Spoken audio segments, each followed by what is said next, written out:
Rusiyadan Azərbaycanlı ilə bağlı qərar Bakıya göndərildi. Beynəlxalq axtarışda olan daha bir şəxsin Azərbaycana ekstradisiyası təmin edilib.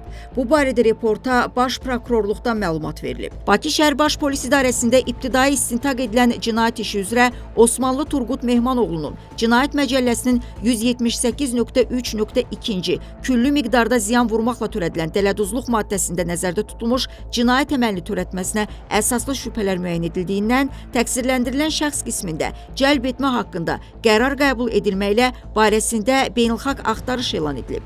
Turqut Osmanlı Rusiya Federasiyasının ərazisində saxlanılaraq 12 mart tarixində Ədliyyə Nazirliyi Penitensiar Xidmətinin xüsusi konvoyunun müşayiəti ilə Azərbaycana gətirilib.